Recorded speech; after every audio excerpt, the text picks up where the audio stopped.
Welcome to এসএনজিস kitchen. চলে এসেছি আজকে আরেকটি পনিরের নতুন রেসিপি নিয়ে, পনির লাবাবদার। প্রথমেই নিয়ে নিচ্ছি আদা, লাল লঙ্কা, হলুদ, লবণ, মেথি পাতা, কাজু, চারমগজ। আর সম্বারা হিসাবে নিয়ে নিচ্ছি দারচিনি, এলাচ, লবঙ্গ ও গোলমরিচ। চপ করার জন্য নিয়ে নিচ্ছি টমেটো, ধনেপাতা। লম্বা আকারে কিছু পনির কেটে নিয়েছি, আর একটু পনির নিয়েছি যেটা শেষে গ্রেট করে দিব। এগুলো ছাড়াও নিয়ে নিচ্ছি বাটার এবং ফ্রেশ ক্রিম। ধনেপাতাগুলোকে ফাইনলি চপ করে নিলাম। এবারে টমেটোগুলোকেও চপ করে নিব।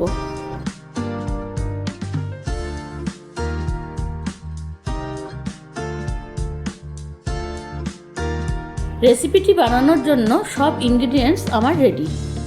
একটি কড়াই গরম করে বাটার দিয়ে দিলাম। বাটারটি গলতে শুরু করেছে। এবারে সামান্য লবণ ও হলুদ দিয়ে দিচ্ছি। ভালো মতো মিশিয়ে নিয়ে এবারে পনিরগুলোকে একে একে ফ্রাই করে নিব।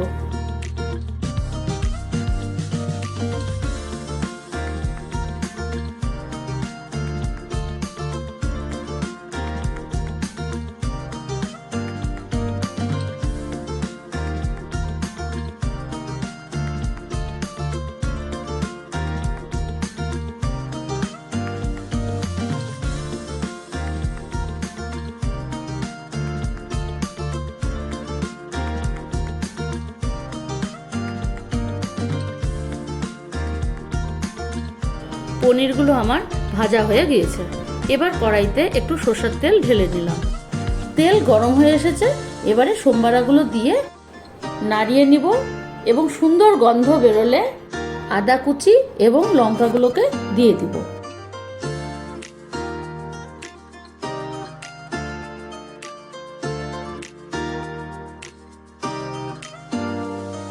কিছুক্ষণ ভালো করে ভেজে নিয়ে কেটে রাখা টমেটোগুলোকেও দিয়ে দিব।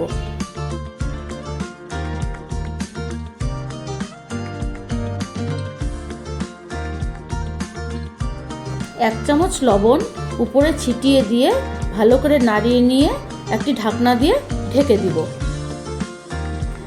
প্রায় 5 মিনিট হয়ে গেছে। এবারে ঢাকনাটি খুলে দিলাম। টমেটোগুলো সফট হয়ে গেছে। ভালো মতো নাড়িয়ে চাড়িয়ে নিয়ে কাজু এবং চারমগজগুলো দিয়ে দিলাম। ভালো মতো নাড়িয়ে চাড়িয়ে নিয়ে উপর দিয়ে কসুরি মেথি ছড়িয়ে দিব।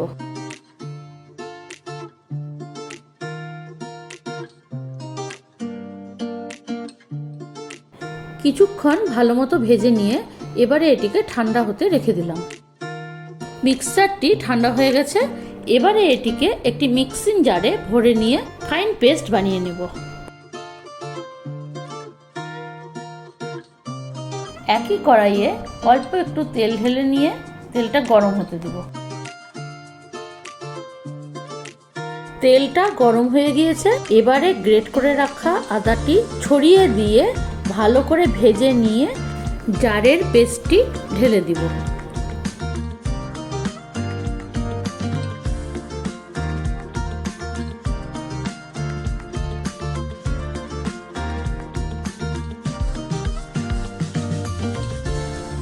স্বাদ মতো লবণ, চিনি এবং হলুদ দিয়ে ভালো মতো ভেজে নিব যতক্ষণ না মশলাটি থেকে তেল বেরিয়ে আসে।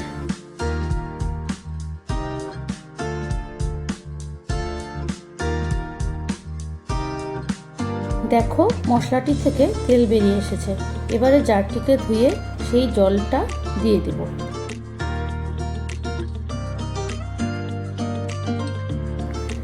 ভালো করে মিক্স করে নিয়ে এবারে এটিকে ফুটতে দিব। পরিমাণ বুঝে আর একটু জল দিয়ে দিলাম।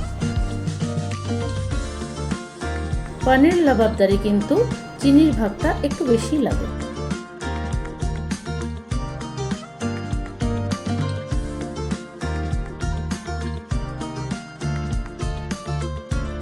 কিছুক্ষণ ভালো মতো ফুটিয়ে নিয়ে এবারে ফ্রেশ ক্রিম দিয়ে দিলাম।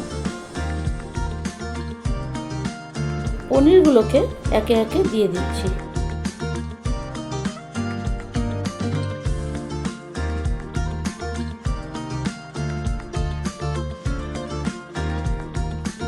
নাড়িয়ে চাড়িয়ে নিয়ে একটু কসুরি মেথি উপরে ক্রাশ করে দিয়ে দিলাম। প্রায় 5 to 10 মিনিটস ভালো মতো ফুটিয়ে নিব।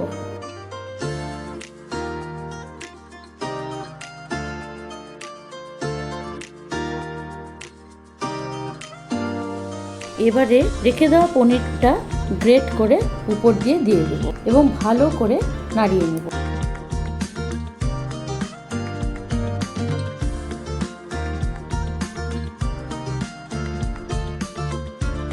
টেস্ট ব্যালেন্স করার জন্য একটু লবণ ও চিনি দিয়ে দিলাম।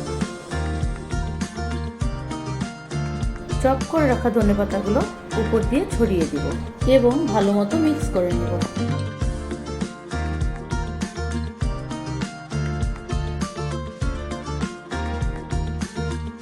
রান্নাটি আমার শেষের পথে।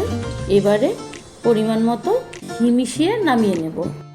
আচ্ছা, এই রান্নাটি কিন্তু আমি সম্পূর্ণ লো টু মিডিয়াম ফ্লেমেই করেছি এবং একটু সময় নিয়েই করেছি, কারণ লাবাবদার শব্দের অর্থটাই হলো a strong desire for something. এই রেসিপিটা কিন্তু টাইম এবং ডেডিকেশন দুটোই চায়। লাবাবদারের টেক্সচারটা দেখেছো কতটা ক্রিমি হয়েছে। এবারে একটু ফ্রেশ ক্রিম ও কিছু ধনেপাতা দিয়ে গার্নিশ করে নিব। রেসিপিটি যদি ভালো লেগে থাকে তাহলে লাইক, শেয়ার এবং সাবস্ক্রাইব করতে কিন্তু ভুলবেন না। চলো এবারে তাহলে প্লেটিং করে নেওয়া যাক। পনির লাবাবদার কিন্তু লাচ্ছা পরোটা, কুলচা এবং ফুলকো লুচি জাতীয় খাবারের সঙ্গে বেশ মানায়। রেসিপিটা আপনারা অবশ্যই বাড়িতে ট্রাই করবেন এবং কমেন্ট সেকশনে আমাকে রিভিউটা অবশ্যই দিবেন। আজকের ভিডিও এতটাই। ফিরে আসবো নতুন আরেকটি রেসিপি নিয়ে। Thanks for watching this video.